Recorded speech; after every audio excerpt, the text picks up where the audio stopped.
एक महत्त्वाची बातमी समोर येते पिंपरी चिंचवडमधून। पिंपरी चिंचवडमध्ये रवी लांडगे यांची महापौरपदी बिनविरोध निवड झालेली आहे। रवी लांडगे यांची पिंपरी चिंचवड महापौरपदी बिनविरोध निवड करण्यात आलेली आहे। तर आज 8 महापालिकांच्या महापौर उपमहापौर पदासाठी निवडणूक प्रक्रिया पार पडते आणि आता पिंपरी चिंचवडमध्ये रवी लांडगे यांचं नाव महापौर पदासाठी निवडलं गेलेलं आहे। बिनविरोध त्यांची निवड झालेली आहे।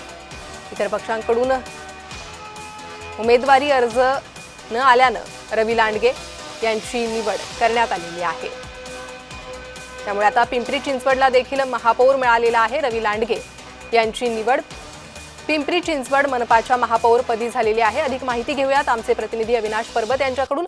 अविनाश, रवी लांडगेंची निवड करण्यात आलेली आहे, त्यामुळे पिंपरी चिंचवड महापौर पदासाठी ही निवड झालेली आहे। काय अधिक अपडेट? नक्कीच गेल्या 4 वर्षापासून महानगरपालिकेवर प्रशासनाचं राज होतं। 4 वर्षानंतर जे आहे आता नुकत्याच महानगरपालिकेच्या निवडणुका पार पडल्या आणि त्यामध्ये महापौर पदी कोण बसणाऱ्याची सगळ्यांनाच उत्सुकता लागलेली होती। परंतु भाजपकडून एकमेव अर्ज जो आहे ते भोसरीमधून 2 वेळा बिनविरोध निवडून आलेले नगरसेवक म्हणून रवी लांडगे यांना बसवण्यात आलेलं आहे आणि आता त्यांनी पदभार देखील स्वीकारलेला आहे। त्यामुळे 4 वर्षानंतर रखडलेलं जे महानगरपालिकेमध्ये महापौर पद होतं ते आता सध्या ग्रहण रवी लांडगे यांनी केल्याचं आपल्याला पाहायला मिळत आहे। अगदी अविनाश, उपमहापौर पदासाठी ही कधीपर्यंत माहिती समोर येऊ शकते? अजूनही त्या संदर्भातली प्रक्रिया सुरू आहे का?